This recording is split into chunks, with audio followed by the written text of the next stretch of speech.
नमः। श्री हनुमते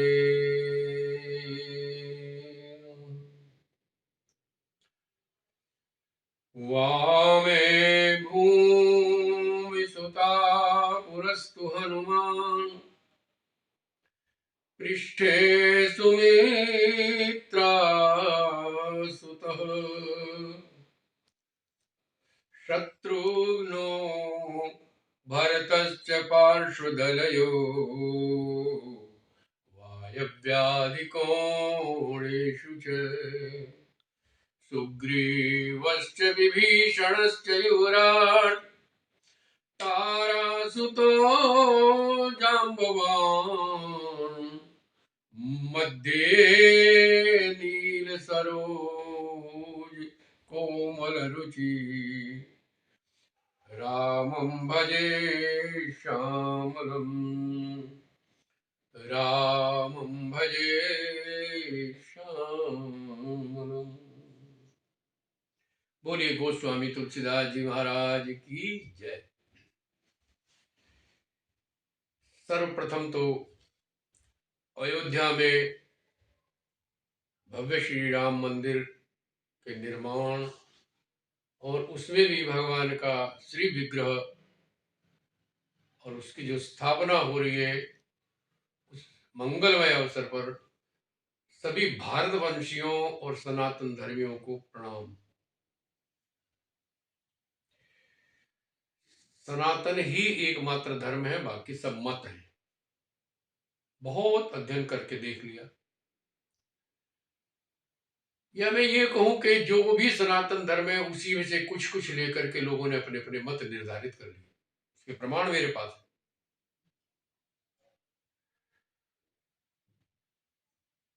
लेकिन गोस्वामी जी ने अपने रामचरितमानस में जो दिया है, जेते तुलसी ने तारे उतने ना नभ में तारे। तो रामचरितमानस ने कितनों को तार दिया। अब जो अनभिज्ञ है, पढ़ी मानस पढ़ी नहीं है, गहराई से नहीं पढ़ी है, तो वो तो आलोचना करेंगे, उनको छोड़िए। लेकिन ये मैं मानता हूं, मेरी अपनी दृष्टि में जिन्होंने भी रामचरितमानस की आलोचना की है, किसी ने गड़बड़ रामायण भी बना डाली थी, कीड़े पड़ करके मारा, ये हमारे सामने की बात है। खैर प्रभु जाने, हनुमान जी जाने। लेकिन मैं चर्चा क्या करना चाहता हूं कि मानस में कुछ जगह गोस्वामी जी ने ऐसे शब्द रखे हैं जिनको सीधे नहीं जाना जा सकता। उस पर चर्चा करनी पड़ेगी, उसका समाधान ढूंढना पड़ेगा। ये शब्द क्यों आया, क्यों रखा है। गोस्वामी जी शुरू में इशारा करते बुद्धि विश्राम सकल जन रंजन। ये जो मानस है बीच बीच में बुद्धि को विश्राम भी देता है। जो अपने को बहुत बड़े विद्वान समझते हैं वो भी चकरा जाते हैं, ये शब्द कैसे आया, कहां से आया। और ये गीता में भी ऐसे शब्द हैं, महाभारत में भी ऐसे शब्द हैं।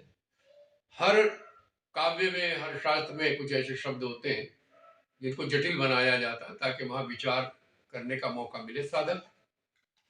महाभारत जब लिख रहे तो गणेश जी ने शर्त लगाई थी कि मेरे हाथ कलम नहीं रुकना चाहिए। व्यास जी ने कहा ठीक है।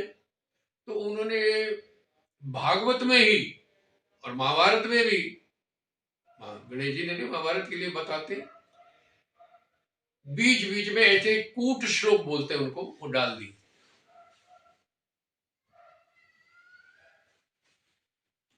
महाभारत में ही पढ़ने पर पता लगा कि लगभग 80 श्लोक ऐसे जो कूट हैं, जिनको समझना मुश्किल हो जाता है। अभी मानस की बात कर रहे हैं, तो आइए मानस में केवल 2 शब्दों की या 2 शंकाओं का समाधान करना चाहेंगे।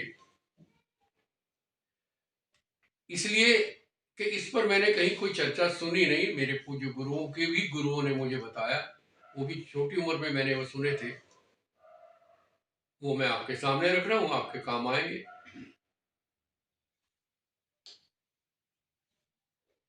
मेघनाथ के साथ लक्ष्मण जी का घोर युद्ध हुआ और मेघनाथ ने शक्ति मारी।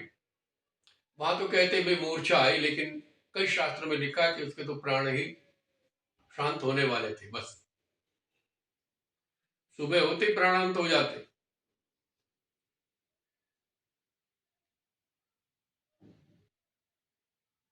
तो भगवान लक्ष्मण जी का सिर गोद में रख करके रो रहे हैं, और वहां उन्होंने एक चौपाई गोस्वामी जी ने लिखी है,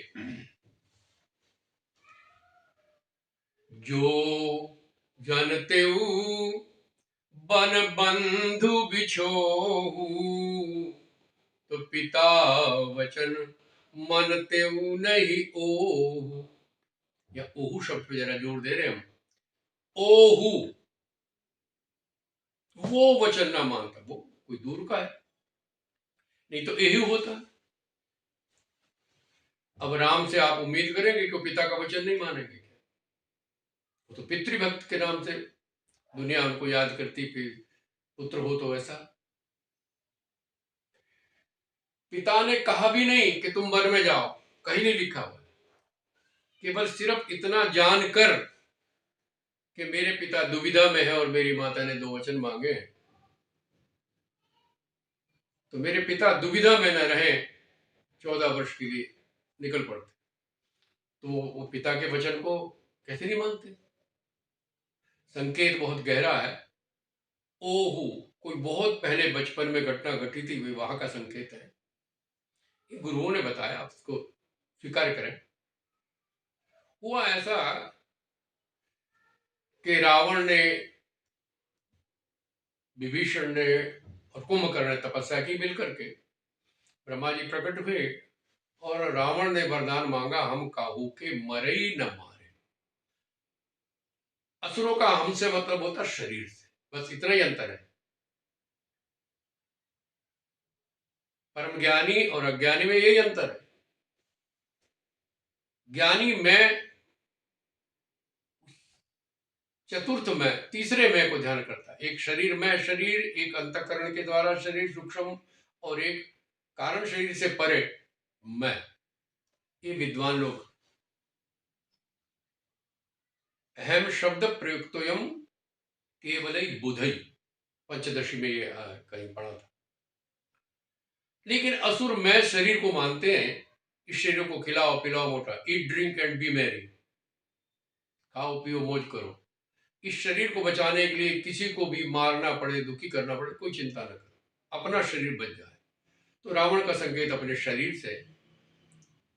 ब्रह्मा ने कहा, भाई देखो ये तो नहीं हो सकता, क्योंकि आज तक कोई बचा नहीं, तुम कुछ छूट दो इसमें, कैसे मरना चाहती हो तुम? वानर मनुज जाति दो वाले, 2 जातियां दिखा, इनको छोड़ना, बंदर और मनुष्य, इनसे मुझे कोई डर नहीं, तो हमारा भोजन है, इनको तो हम ऐसे ही मार देते। ब्रह्मा जी ने कहा ठीक है, हो गया काम, जाओ। अब रावण धरती हिलाता हुआ चला, अहंकार करता हुआ गर्जना करता जा रहा है, हम अजय हो गए, अमर हो गए, हमें कोई नहीं मार सकता। भगवान सामने उसी समय श्री नारद जी पधारते। अरे रावण, इतने गर्जना कर रहे हो, धरती हिला रहे हो, क्या मिल गया? नारद जी, हम अजय हो गए, अमर हो गए, हमें कोई नहीं मार सकता। भैया, मैं तो सृष्टि के आदि से भी पहले ही हूं, समझो, जो ऋषि पहले से होते हैं। कितने हुए, हिरण्याक्ष, हिरण्यकशिपु, शंबरासुर, कितनों के नाम हो, सबने बड़े बड़े वरदान मांगे, मगर बचा कोई नहीं, मर गए। तुम तो हो ही क्या? नहीं नहीं, हमने वरदान मांग दिया। कह लगे नहीं रावण, ये 4 चीजें सत्य हैं, जो पैदा हुआ मरेगा जरूर। गीता में जातस्य ध्रुवो मृत्यु, और यदि उसके पुण्य, तो उसका जन्म भी फिर जरूर हो। पुण्य और पाप नष्ट हो गए तो वो मुक्त हो जाए। लेकिन हमारे पूज्य गुरुदेव श्री गीतानंद भिक्षु जी की कृपा से कुछ और भी मिला है। वो 4 चीजों को परम सत्य कहते हैं। जो पैदा हुआ मरेगा जरूर, और जो किसी से मिलेगा तो बिछड़ेगा जरूर। या तो मिले ही ना ताजगी, तो बिछड़ने का प्रश्न नहीं। यदि मिला है तो कुछ समय बाद बिछड़ जाए। इधर मिला, उधर बिछड़ने की घड़ी उल्टी शुरू हो जाती है। यही जन्म के साथ है, इधर जन्म हुआ और उसके मरण की गिनती भी उल्टी चालू हो जाती। फिर देखिए, जो पैदा हुआ मरेगा जरूर, जो किसी से मिला है बिछड़ेगा जरूर, और कहीं आया है तो वहां से जाएगा, आया है नहीं कि जाने की घड़ी एंटी क्लॉक चलने लगे, और कुछ बनेगा तो बिगड़ेगा नहीं। तो रावण पैदा हुए तो मरोगे जरूर, दुनिया के लोगों से मिले हो तो बिछड़ोगे जरूर, यहां आए हो तो जाओगे जरूर, और कुछ तुम बनोगे कि मैं हूं तो बिगड़ोगे भी जरूर, शरीर नष्ट होगा। अरे नहीं नहीं रावण सुनो, तुमने कहा बानर और मनुष्य, तेरा विनाश इन्हीं दोनों के द्वारा होगा। वो परमात्मा या ईश्वर जब भी आता है तो मनुष्य बन के आता है, भगवान बन करके ना कृष्ण आए ना राम आए, ध्यान देना। इसीलिए लोगों ने उनका विरोध किया कि पहचाना नहीं किसी ने। भागवत में कुंती है वो जानती है, भीष्म है वो जानते हैं, इनको ध्यान से तत्व से जानते, तत्व से कुछ ही लोग। कृष्ण को किसने जाना? ग्वालों ने सका माना, गोपियों ने अपने गांव का पहले छोरा माना। तो जब ज्ञान मिला तब कहते न खलु गोपिका नंदनो भवान अखिल देही नाम अंतरात्म दृक। ध्यान देना, क्षीर हरण में हम सुनाते हैं इसको विस्तार से। तो भगवान ऐसे नहीं आते, वो मनुष्य बन के आते, लीला करते, तभी तो तालमेल बैठेगा हमारा उनसे। भजते तादृशी क्रीड़ा ये नात्मा संप्रसिद्धति। देखो भागवत में आए, संतों ने पूछा, और नारद जी ने पूछा एक बार कि भगवान आप ये भगवान होकर ये लीला क्यों कर रहे हैं, गेंद खेलना, मटकी फोड़ना है? तो उन्होंने कहा सुनो, ये सारी दुनिया में मेरे बच्चे ही तो है ना, और मैं पिता हूं। मैं चाहता हूं ये हमेशा प्रसन्न रहे, दुखी ना हो। हर पिता चाहता है मेरा बच्चा कभी दुखी ना हो। पिता हो, बाबा हो, उसके लिए वो कुछ भी करने को तैयार होता है। आपने किया होगा, पिता है बने। एक उदाहरण से आप समझो और समझ में आ जाए कि एक बच्चा बड़ा शैतान था, स्वभाव से होता है, कई बच्चे दंगे होते हैं, तोड़ फोड़ करते हैं। तो उसके मम्मी पापा को जाना था कहीं पार्टी में, देखा ये वहां गया तो तोड़ फोड़ करेगा, बेइज्जती कराएगा। तो बाबा जी को सौंप दिया, जरा इसका ध्यान रखना, करेगा तो तंग, लेकिन हाँ बाबा तो बाबा ही है, कोई नहीं आप जाओ। और चले गए।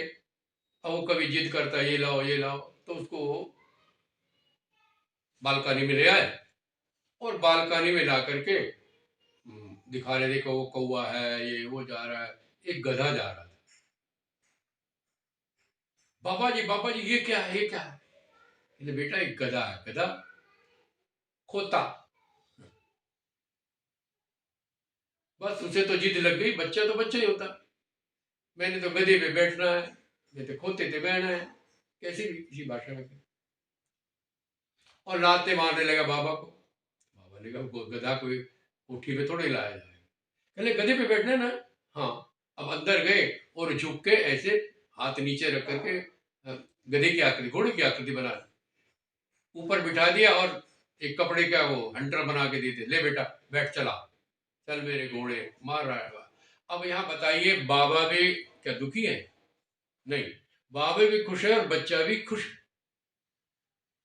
तो एक बाबा या एक पिता अपने बच्चे को खुश करने के लिए गधा घोड़ा बनने को तैयार है, नकली सही। तो तीनों लोगों का पिता, बाबा का बाबा पड़बाबा, हमारे जैसे नादान बच्चों को खुश करने के लिए यदि माखन के टुकड़े पे डांस कर दे तो क्या दिक्कत है? छछिया भरी छाछ पे नाचे, ये लीला है। और कहा भजते तादृशी क्रीड़ा ये नात्मा संप्रसिद्धति। भगवान ये लीला किस लिए करते हैं? ताकि उनके ये आत्म तत्व, ये जीव तत्व, ये सब के सब प्रसन्न रहे। तो मनुष्य बन के आते, चर्चा चल रही थी, नारद जी ने कहा मनुष्य बन गए, विप्रधेन सुर संत हित लीन मनुज अवतार। और भी बहुत से उदाहरण जहां चौपाई आई कि मानव बन करके आए, मनुष्य बन करके धरी नर रूप हरि, बहुत से शब्द। ओ नारद, नारद जी तो गलती हो गई मुझसे, मैंने मनुष्य करके छोड़ दी। कहने लगे जो बहुत होशियार बनता है वो जीवन में गलती जरूर करता है। जो अपने को बहुत अकलमंद समझ बैठता है कि मेरे जैसा कोई अकलमंदी, थोड़ी कोई अकलमंदी करे उसे पता क्या कहते हैं? अरे धरती पे खड़ा होकर के आकाश को छूना चाहते हो? नहीं नहीं, हम तो वो है जो आकाश को अवकाश है, जो अवकाश में बैठ करके धरती पे पड़े हुए नगों को चुन करके आपको सौंपते। आलोचना तो करते, तो गलती तो होती है, जो विद्वान अपने को समझने लगता है। हम भी करेंगे गलती कहीं कहीं, यदि समझेंगे तो। तो नारद जी एक बात बता दो कि वो किसके घर में जन्म लेगा, किसकी कोख से लेगा, क्या करोगे? मैं इस कोख को नष्ट कर दूंगा। जैसे कंस अपनी बहन को मारने को तैयार हुआ। चलो बता देते, मगर तेरा प्रयास सफल नहीं होगा, क्योंकि आज तक सबने किए, कोई भी सफल नहीं हुआ। तो वो एक कौशल, दक्षिण कौशल है। क्या मतलब? एक उत्तर कौशल जो अयोध्या को हम कहते हैं, एक दक्षिण कौशल है जो केरल के आसपास माना गया है, शास्त्रों में देखा मैंने। तो वहां के राजा, उनकी एक बेटी पैदा होगी, उसकी कोख से वो जन्म लेगा या उसकी गोद में खेलेगा, प्रकट होंगे तो। ठीक है, धन्यवाद नारद जी। अब रावण चला गया और केरल में घूमने लगा, समुद्र के किनारा था इसका इलाका भी। तो वहां के राजा कौशल कहलाते थे, उनकी एक पुत्री पैदा हुई उनकी पत्नी से। और जो वो 1 महीना 1.5 महीने की थी, छोटी थी, रावण ने अवसर पाके इसको उठाया और उठा करके समुद्र में फेंक दिया। लड़की बहती जा रही थी, तेरे मन कछु और है और विधना के कछु और, अभी तो कुछ कुछ सोच रहे हैं। तो आगे एक मछुआरे ने जाल डाला हुआ था मछलियां पकड़ने के लिए, तो बच्ची उसको मिल गई। उसके कोई संतान नहीं थी, थोड़ा संक्षेप में कहूंगा, कोई संतान नहीं थी, उसको पाल लिया। बड़ी दिव्य लड़की, दिव्य तो होनी थी, राम की माँ जो बनेगी थी, बहुत सुंदर। बड़ी हो गई, युवा हो गई। एक बार वो नाव के किनारे पर, वो नाव पर बैठी थी नदी किनारे। उधर हमारे युवराज दशरथ जी जवान हुए, उनको आदेश दिया गया कि गुरु वशिष्ठ ने कोई लड़की ढूंढो, ऐसे ऐसे लक्षण होने चाहिए। वो कहते पूरे भारत क्या, प्रदेश में भी, दूर से देशों में भी घूमे, लेकिन कोई लड़की उन लक्षणों से युक्त ना मिली जो चाहिए थी।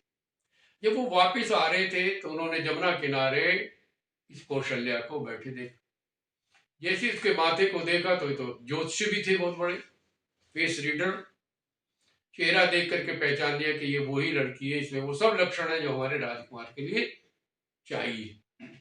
बेटी कौन हो, किसकी बेटी हो? मछुआरे की। कौशल्या ने कहा ना ना ना, हो नहीं सकता, तो पूछ लो बाबा बैठे। अब मछुआरे के सामने गए समुद्र जी, अरे तुम हमें जानते हो, हमारा आप तो मंत्री हैं यहाँ के, तो सच बोलना झूठ नहीं बोलना, ये बेटी है तुम्हारी, सगी बेटी है? नहीं महाराज, मगर मैं लेना मत। कि नहीं लेंगे नहीं, पहले बताओ। महाराज ये मेरी बेटी नहीं है, समुद्र में बहते मुझे मिली, मगर ये प्राणों से प्रिय है, क्योंकि मेरे कोई संतान नहीं, इसको आप लेना मत। लूंगा नहीं, बल्कि मैं तो अपने युवराज के लिए इसका हाथ मांगूंगा तुमसे। है, मेरी बेटी राजरानी बनेगी? कहते बिल्कुल। लेकिन ये किस राजा की बेटी है ये पता भी करना जरूरी है। लेकिन ये तय है कि शादी होगी तो कन्यादान तेरे हाथ से कराऊंगा, बस। बड़ा खुश हुआ मछुआरा।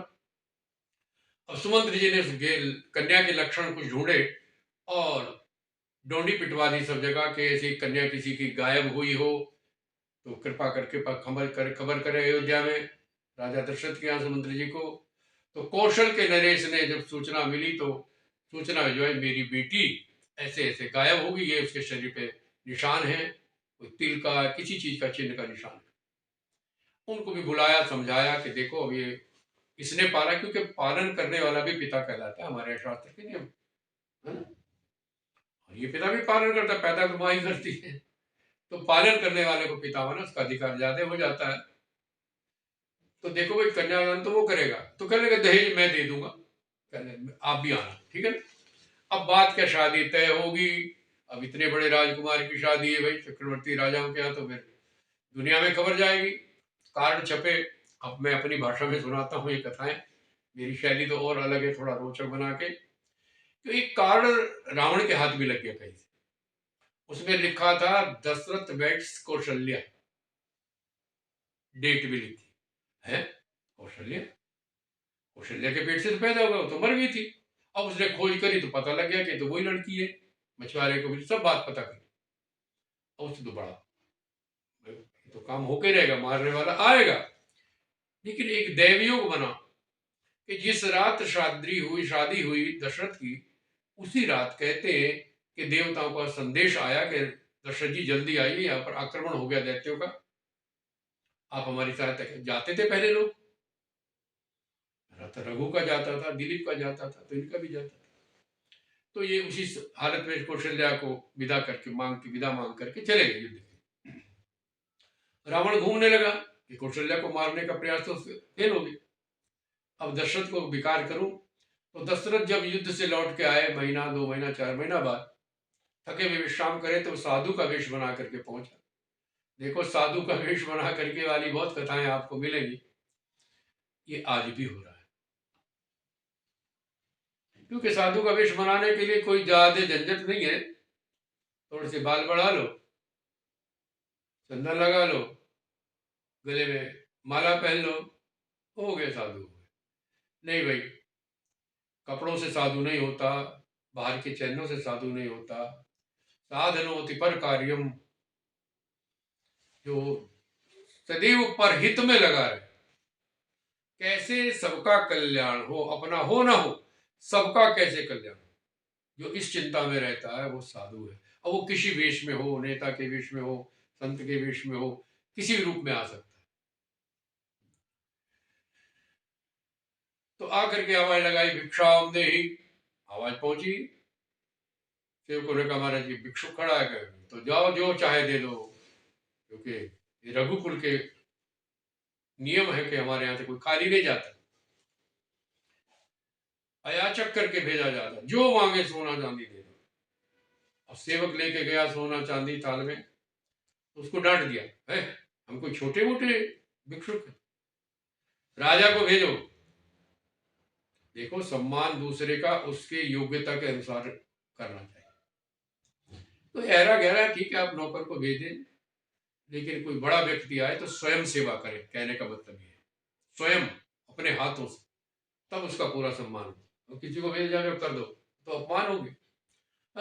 राजा को भेजो, महाराज हमारे राजा थके हुए, बहुत बुरी हालत है। अरे हमारे पास जड़ी है, हिमालय के साधु हैं, ऐसी जड़ी है एनर्जेटिक, अभी पिलाएंगे थकावट दूर, और इतना ही नहीं, गारंटी है कितने दिन युद्ध करे थकावट नहीं होगी। ऐसी जड़ी बूटियां हमारे यहाँ मिलती हैं, औषधियां हैं। अब राजा ने सुना तो दशरथ जी को रोज युद्ध करना होता है, हर 6 महीने से युद्ध होते रहते हैं। बाबा जी आपके पास ऐसी जड़ी, हाँ, लेकिन हम खुद अपने हाथ से पिलाएंगे, मंत्र पढ़ करके, मंत्र से उसको चार्ज करेंगे, पिलाओ। अब उसने निर्वीर्य करने वाली जड़ी, ऐसी जड़ियां हमारे यहाँ, शुक्राणु रहित करने वाली, औषध विज्ञान में निर्वीर्य करने वाली भी है और शुक्राणु बनाने वाली जड़ियां भी हमारे यहाँ है, आयुर्वेद में लिखा है, दिए जाती है।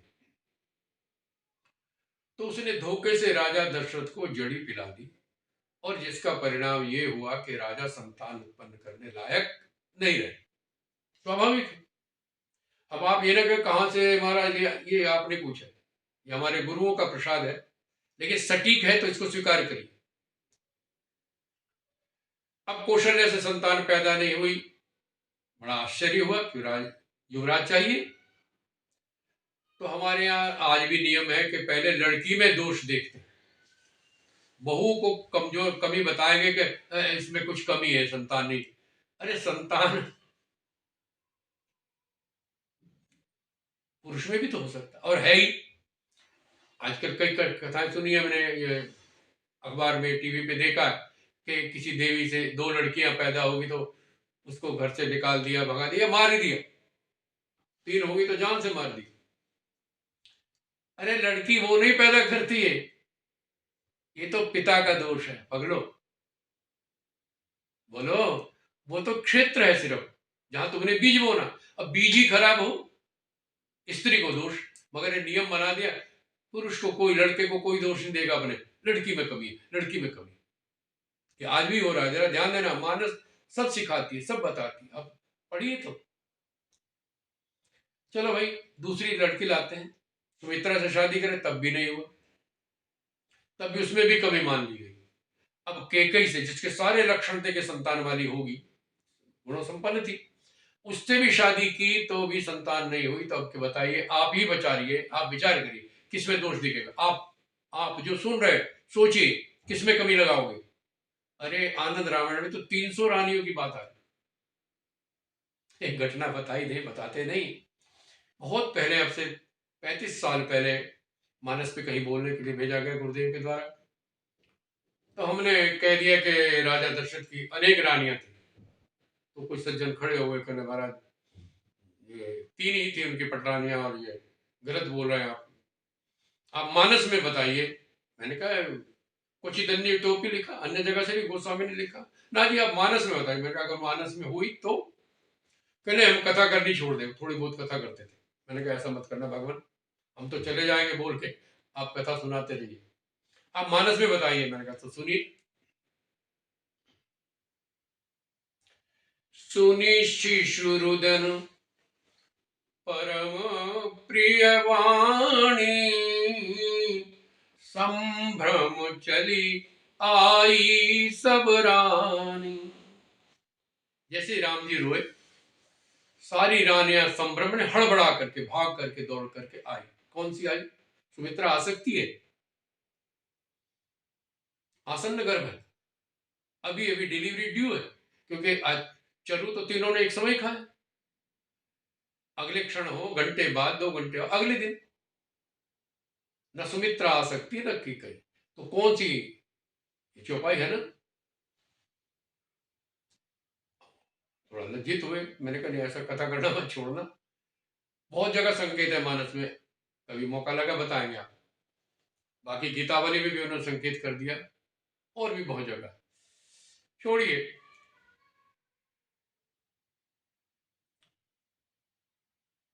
तो संतान पैदा नहीं हुई तो लोगों में बात फैल गई, क्योंकि बातें छिपती नहीं। भाई इतनी इतनी रानियां, हर प्रजा चाहती है हमारा राजकुमार आए ताकि आगे काम चले। तो लोगों ने कहना शुरू कर दिया हमारे राजा दशरथ में योग्यता नहीं, यहां तक कह दिया नपुंसक है। अब कोई मुंह से ना कहे तो आंखों से भी कहा जाता है।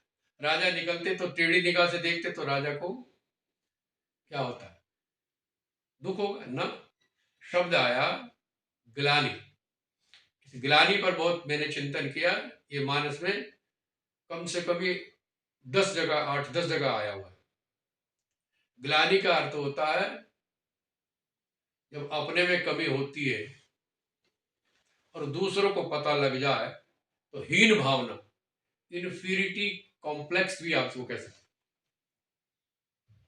और समझाते हैं, कहीं कथा हो रही है और आपके किसी पड़ोसी के शरीर में कोढ़ है या गंदगी है, वो चादर ओढ़ के बैठ जाए आपके पास तो आप परे को सरक जाएंगे पक्का।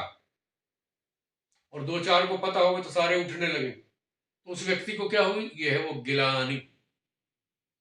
तो मानस में क्या है,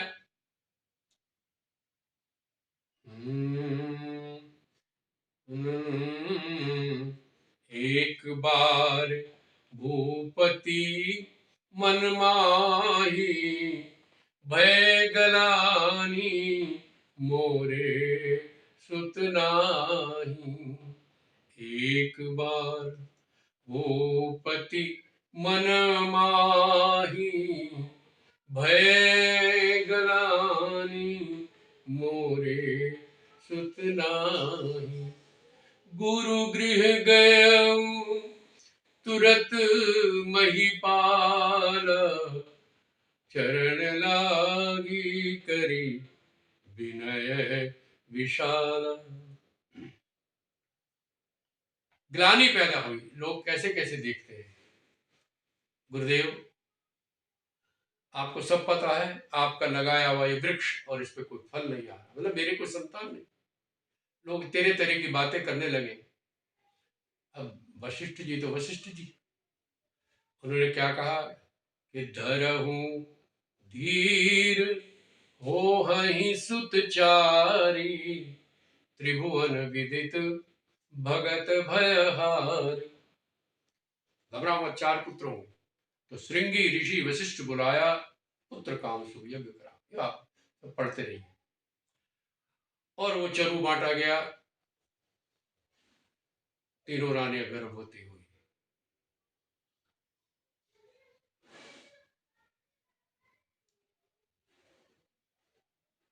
अब जब राम पैदा हो गए, फिर वहीं आ जाइए, रावण चिंतन कर रहा है कि मेरे मारने वाला पैदा हो चुका।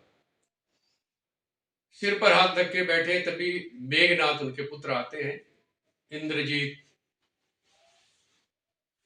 पिताजी सारे देवता आपसे भयभीत हैं, सब बड़े बड़े राजा आपकी कैद में पड़े हैं, आपके नाम से डरते, मेरे नाम से डरते, और आप सिर पर हाथ रखे बैठे। रावण ने कहा, बेटा तेरा और मेरा मारने वाला पैदा हो गया, मैंने पता लगा है, बताओ हम अभी समाप्त करते आते। नहीं बेटा, मैंने प्रयास किया, 2 प्रयास करे मगर सारे प्रयास निष्फल हुए और वो फिर भी पैदा हो गया। तो अब तो जो कि होनहार कभी टलती नहीं, अवश्यमेव भोक्तव्यम कृतम कर्म शुभाशुभम, लिखितमपि ललाटे क्वचितुम को समर्था। जो होनहार में होती है, यदि इसका कोई प्रतिकारम भवेत, यदि होनहार का प्रतिकार होता तो नल राम युधिष्ठिरा न सीदंती, इनको कष्ट न होता। नल राम युधिष्ठिर कितने कष्ट उठाए। तो बेटा अब तो जो होगा देखेंगे समय। पिताजी मैं नहीं देखता हूं, क्योंकि मेरा नियम है रिपु ऋण के ऋण, रुज मैंने बीमारी, और रिपु शत्रु, नहीं बीमारी शत्रु और ऋण उधार, ये जितना जल्दी हो सके इनको निपटा देना चाहिए, समाप्त कर देना। नहीं तो धीरे धीरे बढ़ते रहिए, आप लापरवाही, नहीं छोटा सा तो शत्रु है, लेकिन वो दूसरों की सहायता लेकर फिर आपको मार डालेगा। दे देंगे 5-10 रुपए का तो उधार है, लेकिन ब्याज बढ़ते बढ़ते जब वो 1000 हो जाता तब परेशानी होती। बीमारी खांसी तो है, नजला ही तो है, और जब ये कैंसर में बदल जाता है तब, तो इनको देखते ही समाप्त कर दिया, इनको उपाय करें। तो पिताजी मैं तो छोड़ूंगा नहीं, आप मुझे बताइए मेरा मारने वाला कौन। उन्होंने कहा राम का भाई लक्ष्मण अयोध्या में तेरा घातक होगा, तुझे मारेगा। ठीक है पिताजी मैं जा रहा हूं। ना बेटा मत कर, बहुत समझाया लेकिन वो नहीं माना, जिद्दी था। अब उसने अयोध्या में जाके रेकी करी, आजकल की भाषा में बताना पड़ेगा कि कौन कब निकलता है, कहाँ जाता है, कहाँ चारों भाई खेलते हैं। उसने देखा सरयू किनारे खेलते हैं शाम को या करके, और राम भरत और शत्रुघ्न तो खेलते हैं, मगर ये पानी में बैठ के लक्ष्मण पानी से पैरों से पानी को उछालता है, इसको अच्छा लगता है। सबके अपने अपने खेल होते हैं। मेघनाथ ने कहा तो बहुत अच्छा हुआ, तो उसने एक बड़े भारी कछुए का रूप धारण किया, सरयू में प्रवेश किया, और लक्ष्मण की तरफ जैसे ही लपका, तो लक्ष्मण तो क्योंकि शीशावतार बताते हैं, है इतना बड़ा कछुआ तो हमारे सरयू में, खतरा देखकर पैर पीछे खींच लिया। ध्यान लगा करके देखा, अरे ये तो मेघनाथ है। ठीक है तू क्या मुझे इलाज करता है, मैं ही तेरा आज इलाज करूंगा। फिर पैर लटका दिया, ऐसे बैठ गए जैसे लापरवाह हो, लेकिन अंदर से सावधान। ये आप सबके लिए भी है, बाहर से आप भोले भले बने रहो, मगर अंदर से सावधान रहना चाहिए, कब क्या कर दे कोई। पैर लटका दिए, अब वो कछुआ फिर आया। अब कछुए की एक कमी है कि उसकी गर्दन ही कमजोर होती, बाकी कुछ नहीं। और यदि कछुआ अपनी गर्दन अंदर कर ले तो उसे हाथी भी नहीं मार सकता। इसलिए हमारे शास्त्र गीता में कहा कूर्मांगनी सर्वश, संत को चाहिए कि अपने सारे अंगों को, अपनी इंद्रियों को कछुए की तरह एक जगह एकत्रित कर। अरे खिड़की खुली हो, दरवाजा खुला हो आपके बाथरूम का या टॉयलेट का, तो आप चैन से नहीं बैठ सकते। लेकिन खिड़की बंद करके आप नाचे गाएं, कुछ भी करें अपने बाथरूम में, निश्चिंत होता है ना मन। गेट का ताला लगा तो आप निश्चिंत हो जाते। ऐसे यदि मन में ताला लगा लिया इंद्रियों को अंतर्मुखी कर लिया तो आपको किसी से भयभीत होने की आवश्यकता, आनंद ही आनंद। तो कछुए की तो यही कमी है। अब जैसे ही गर्दन निकाल करके लक्ष्मण का पांव पकड़ा, फट से कूद के पकड़ ली गर्दन और अपने धनुष की डोरी में इसकी गर्दन को बांधा और उसके शरीर की रेती में डाला बाहर, और उसकी कमर थी बहुत बड़ी, तो कछुआ बड़ा बन के आया था, बैठ गया। टिक टिक टिक चल मेरे घोड़े। और राम जी को, भरत को बोला, भैया आ जाओ, झूझू करेंगे, आ जाओ झूले करेंगे। अब राम जी बहुत दयालु, हे दयालु दीनबंधु, अरे अरे छोड़ो इसको, छोड़ो इसको, जीव को नहीं सताते भैया, ये मुझे बहुत अच्छा लगा, इसको मैं पाल लूं। हाँ, पालने में कोई बात नहीं, लेकिन इसको तंग नहीं करना। लोग घरों में पालते हैं, कबूतर पालते हैं, खरगोश पालते हैं, अनेक जानवर पालते हैं, राजा कह दो बहुत ही पालते हैं। इसको तंग नहीं करना और भूखा नहीं रखना, खूब खिलाना। हाँ भैया खूब खिलाऊंगा, चिंता नहीं। अब छोड़ दिया तो ला करके पहले तो रात को अपने बड़े पलंग के पाए के नीचे दबा के रखा, गर्दन में रस्सी बंधी, वो खोली नहीं। और जब देखा सब सो गए तो जूता निकाला अपना, गिन के पूरे 50 जूते उसकी खोपड़ी पे मार। अब तो मेघनाथ का पिता ने मना किया था, मैं तो फंस गए, तो मार के छोड़ेगा, 5-7 दिन ऐसे रहे तो मार दे। मनी मन टेलीपैथी से खबर भेजी, पिताजी बचाओ मैं तो फंस गया। रावण ने सारा दृश्य देखा, अरे तो मेरे बेटे को मार देगा। वो फिर साधु का वेश बना करके आया। उस समय लक्ष्मण जी अपने आंगन में कछुए की कमर पे बैठे, शेषनाग का वजन देखिए आप, और उसको चला रहे हैं खूब जोर, और फिर उसको ऐसे पकड़ के घुमा रहे हैं, और लंबी हो गई गर्दन। इतने में रावण आया साधु वेश में, और ये तो मेरे बेटे को मार दे। अरे भिक्षाम देही, दशरथ जी आए, बाबा बोलो क्या चाहिए, ये कछुआ दिला। अरे बाबा को कछुए से क्या काम, हाथी मांगो, घोड़ा मांगो, सोना चांदी, कुछ नहीं चाहिए, बाबा की मौज है। बाबा ने कही, ये तो वैसा बाबा नहीं था, लेकिन मेरे मुंह से निकला मौज, तो बाबा रे मौज फकीरा की। देखो साधु संत अलग होते, फकीर की और होती है। थोड़ा सा इशारा कर दूं, ज्यादा नहीं, मौज होती अपने दम पे, ऐसा मत समझिए। हमेशा मौज होती दूसरे के दम। लोग सोचते हैं अपने दम पे करना, दूसरे का पैसा, दूसरों की सेवा, उस पर आप मौज कर रहे हैं। और फकीरी होती अपने दम, या अपने से मतलब अपने उससे भी। तो मौज, फकीर तो फकीर होता है, तो फकीरी हर एक के बस का काम नहीं करना। तो बाबा ने कहा भैया अपनी मौज है, ये कछुआ देते हो कि नहीं। लक्ष्मण ने देखा, अरे ये तो रावण आ गया, बच्चे को बचा रहा है। अब उन्होंने ऐसे लटकाया, जरा ध्यान दें। दशरथ ने कहा भैया कछुआ दे दे, नहीं दूंगा। इतनी जोर से झटका मारा, इतनी लंबी गर्दन निकल गई, पिताजी बचाओ। रावण ने कहा तो मार देगा, कहीं दूसरा झटका मारा तो। दशरथ जी तो इसको मार देगा, मुर्दे का क्या करूंगा। दशरथ ने जल्दी से सोचा, ये लक्ष्मण मानेगा नहीं, लेकिन मेरी बात तो टाल देगा, राम की बात नहीं टाल। जल्दी से कहा, राम जल्दी आओ, जल्दी आओ। राम आए, ये बाबा कछुआ मांग रहा है, लक्ष्मण नहीं दे रहा है। इतने में लक्ष्मण ने एक झटका उड़ा दिया, पिताजी मैं मरा। राम ने कहा लक्ष्मण खबरदार, इसको झटका लगा। बाबा ने मांगा, दे दो, चलो। अब राम की आज्ञा लक्ष्मण ने कभी टाली नहीं, न टाली, कभी नहीं टाली। सीता को भी छोड़ने गए, अभी अलग विषय आ जाएगा यहाँ पर। कई लोग कहते हैं सीता का वनवास भी अगरबत्ती का, अरे हुआ नहीं है, जानबूझ के कूटनीति का प्रयोग है। फिर कभी कूटनीति पर बताएंगे, कृष्ण की कूटनीति और राम की कूटनीति। तो देना पड़ा, और राम जी भी समझ गए कि ये वो ही है, कौन, मेघनाथ, और ये रावण।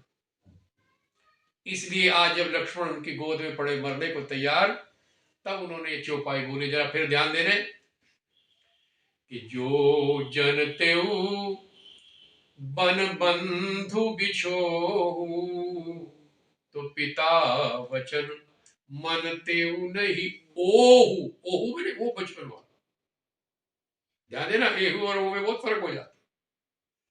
तो मानस में तो बहुत ही शंकाएं हैं। आज तो हम आपको ये 2 शंकाएं शायद मैंने समाधान कर दी, इसके साथ ही फिर भी और शंकाओं का समाधान। और देखो एक बात बताएं मानस में जो लोग टीका टिप्पणी करें तो मैं अब शब्द तो नहीं कहना चाहूंगा, लेकिन उनकी अनभिज्ञता है। अरे मानस तो इतना गजब का है कि उसकी कोई भी शंका है, उसके पहली 10 चौपाई पढ़ लो बाद की, उसका समाधान मिल जाए। और एक कोमे में फर्क पड़ता है। देखो, एक चौपाई याद आ गई, चलते चलते बोल देते हैं, आप समझेंगे कि मानस की चौपाई का कमाल है। एक चौपाई आप सब गाते हैं, कौन सी? जन्म जन्म मुनि जतन कराही, अंत राम कही आवत नाही। इसका सीधा अर्थ है कि जन्म जन्मांतर से ऋषि मुनि गुरु आज भी सबसे राम राम गवा रहे हैं कि भाई अंत में राम का नाम लो, कल्याण हो जाएगा। अंते नारायण स्मृति। लेकिन अंत में सब कुछ बोल देगा, लेकिन राम राम उसके मुंह से नहीं निकले। वैसे चाहे तो भी नहीं बोल सकता, क्योंकि गले में कफ अटक जाता, मूर्छा आने लगती है, पीड़ा से व्याकुल होने लगता, तो राम राम नहीं कहा जाता। लेकिन इसी चौपाई का एक कोमा लगाने से अर्थ बदलने की चेष्टा कर रहा हूं।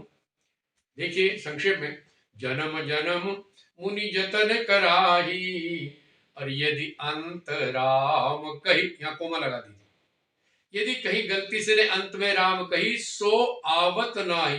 देखिए, एक कोमा लगाने जो, अरे गोस्वामी जी ने सोच के नहीं लिखा कि हम इतने अर्थ करेंगे, लेकिन लोगों ने कितने कितने सुंदर अर्थ निकाले, तभी तो रामचरितमानस आज भी पूज्य।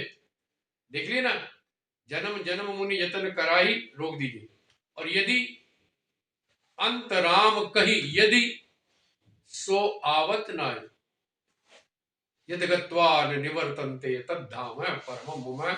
इतना स्वीकार करें। आगे मानस पर फिर 22 तारीख तक तो चलेगा। बोलो रामचंद्र भगवान की।